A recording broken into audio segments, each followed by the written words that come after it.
Hansshow. They just released this a few weeks ago. And this 9-inch is not your typical 9-inch. This is a brand new version 2.0 that comes with the harness for your AMD and Intel. So it works for both. And it's very easy to install. You don't have to run it to the 12-volt battery or anything like that. It comes with all the tools you need with the exception of the Phillips screwdriver. So you do get 2 pry tools. The device itself, very nice. Smaller bezel, meaning you have a smaller profile device. That allows more airflow. And the screen actually wraps around just like an iPhone 12, for example. Very clean look. And it comes with 2 harnesses, so make sure you select the right harness for Intel or AMD. 2 plug, red and blue. That is it. You do have a piggy wire tail attached here, so you can attach other Hansshow device in the future. So we are here installing this new 9-inch display, and we will have it next to the mini display so you can see the differences and how it looks. So with the mini display, it's a great display. It doesn't block any airflow, but we will show you something unique about this 9-inch. So now we'll be removing the dash. That's the first step you want to do, is remove the trim on each of the sides. So just to replicate what we just did, we remove that trim using the pry tool. And then you lift up the actual dash from the silver lining area, and you start between the driver's side and the passenger side. So just using the pry tool, it will pop right open.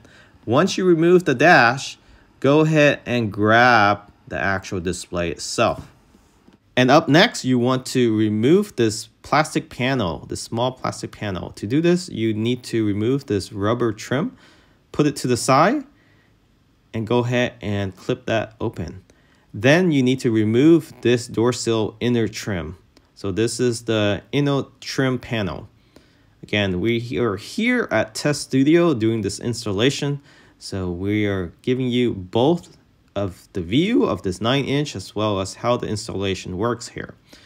So you want to start counting from the first opening hole, 30 and 31 to 32, depending where your position you like it. So you want to place this 32 and 35 with the opening. So follow the manual, but then do a test run, count it multiple times, and then place it on the actual dash itself to see if it actually positions itself in the right orientation for your point of view. And after you feel comfortable with everything, you will go ahead and tighten that up with the clamp on the back. But right now we're doing a test run. So the manual actually said put it at 32, 34. But as you can see here, the wire is slightly different. So make sure you double check, because the old version, the hole opening for the wires to come through the device is slightly different. So the version 2.0, you have to adjust it accordingly. So that's something to keep in mind, but the manual should be updated when you do order this. So we did get the demo version, and that's why we are just trying to work off the old manual. But once you order, you should have the latest version to be able to identify the correct hole opening to run the wires through. You can see there the display, smaller bezel, looks absolutely amazing. So here's the breakthrough. This actually comes with a vent diffuser to help with the airflow hitting your face. So for those that have the previous display, this will be a game changer. So this diffuser can actually be turned on and off, but now you can actually get air back into your face. So let's go ahead and get this display installed. So you want to run the wires, blue and red, through those 2 openings on the left and right side, and place this aluminum backing behind your dash. This is where you will be screwing in the 6 Phillips screw. And they are 6 Phillips screws, so make sure you screw all of them in. If you are missing 1 or 2, don't worry, 2 should be sufficient. But let's go ahead and follow the manual. So we'll start from end to end. And this requires a small Phillips screwdriver. Don't over torque this. Once you feel some tension, go ahead and stop. If you over tighten, you can potentially strip the plastic. Okay, so we got all 6 screws on, and now we're getting the display back on the vehicle. But before you do, place the wire that connects to the display along the dash, run it down. You have enough length to reach the plug. Then go ahead and move your dash in.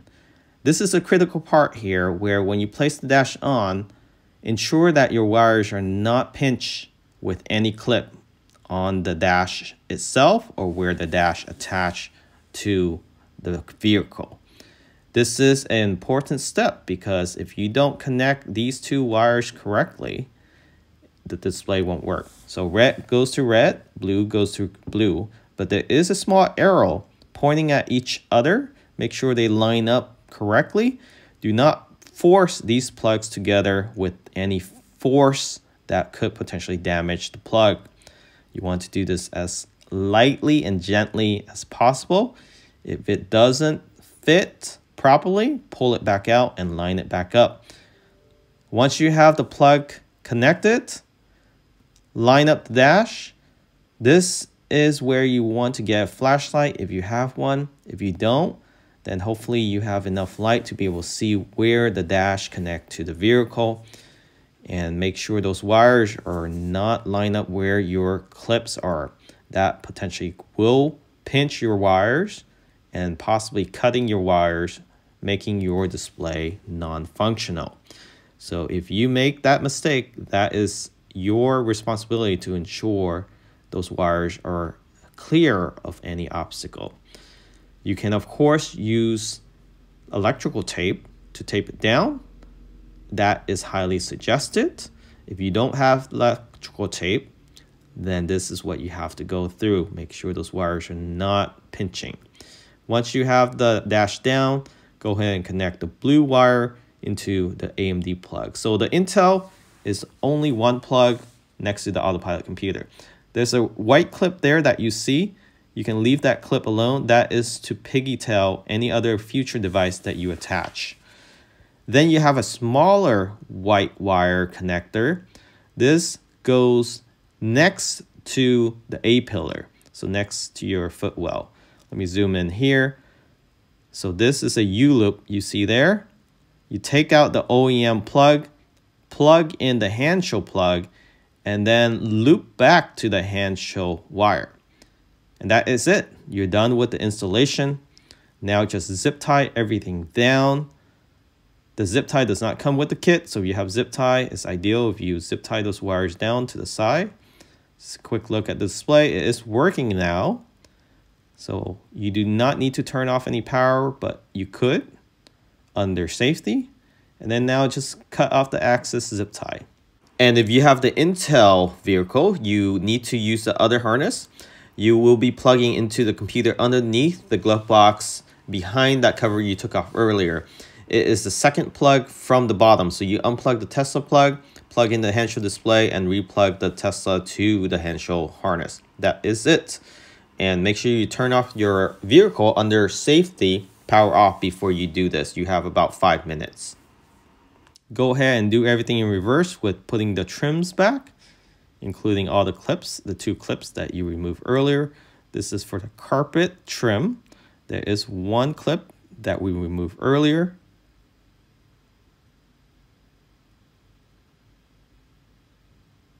And then you will now be placing back the door sill inner trim. So let's go ahead and get into that position on the passenger side so you can have a better view. But this is it for the installation. So everything takes less than 30 minutes. We did notice a loose bolt here, so we'll tighten that up, but that's not required for this installation. So here is the inner door sill, the L shape. We are placing this back. Once you line it up to the clip, you can go ahead and press it down. You will hear a couple clips. And there's 1 clamp that you need to put back here as well. Line that up and make sure it's with the trim and the carpet. Nothing is bulging, and go ahead and place that clip back. And now put that cap back on, the one that you took off earlier, by removing the rubber trim. You slide the bottom in first and you press in. And with that, put back the rubber trim and now connect your ambient lighting to the bottom panel that you took off earlier. This is the bottom vent panel.